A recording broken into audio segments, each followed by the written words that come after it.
So, James, since you're newer into kind of this walk, like how do you feel like the Father's leading you in sharing?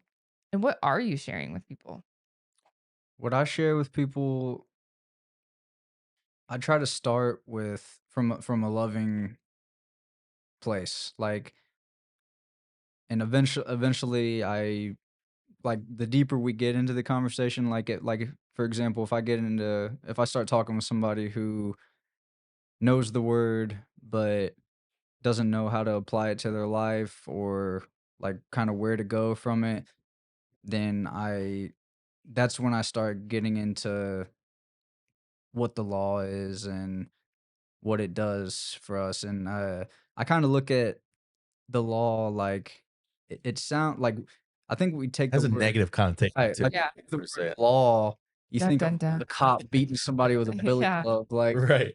but when you look at, an example that I always think of is the Book of Enoch. It says, "The sun, moon, and stars have a law that they follow," and that's basically the path that they follow. So when I see the law that was given to Moses, I look at that as the law of the human being, the path that we're designed to follow, That's the good. the, the parameters that we're designed to walk in according to the spirit that we were born with. Kristen, when you think of the word law, how would you best describe that to alleviate the negative connotation and negative stigma that's attached to that?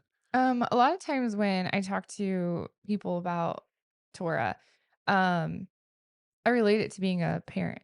Okay. So, a lot of my friends and people that I talk to, because I'm 33 now, are already parents and stuff. And so, I just say that I have a law in my house. There's rules that, you know, my husband and I we implement, and they're not to burden our children with. They're to create and keep peace, to keep everybody safe and healthy and get along and, yeah, so I always, like, relate it back, and I feel like that's such a relatable metaphor for people. And it's like pervasive throughout scripture that concept Right, is because it's not a new concept when you relate it back to that. right, and so, I mean, we have so many songs, right, in our Christian world, "A good, good father," Sure. he's our father, and so when you say, like, he's just a loving father.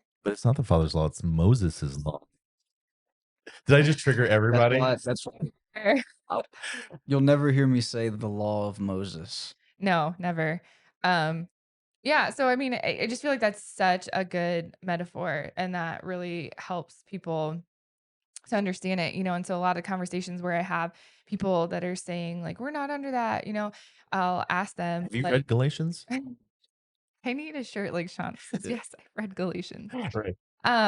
So yeah, it's just that. It's like, did you or typically there are their parents themselves. And I said, so when you make rules for your family or for your children, like, are you trying to put them in bondage? Right. Are you trying to um harm them or whatever? Right. No. Are your kids gonna keep your rules 100% of the time? Right. No. Does that change your love for them? No. Sure. Like, but me telling Hazel not to touch the hot stove is not me wanting to like you know, just again, burden her because that's what people always say, not under law or burden. It's to protect her. And so I think when you shift your view of the law to these are just his house rules. It's his house, right? And they're his house rules. And you either obey or you don't, and you don't get to have the benefits that come from that.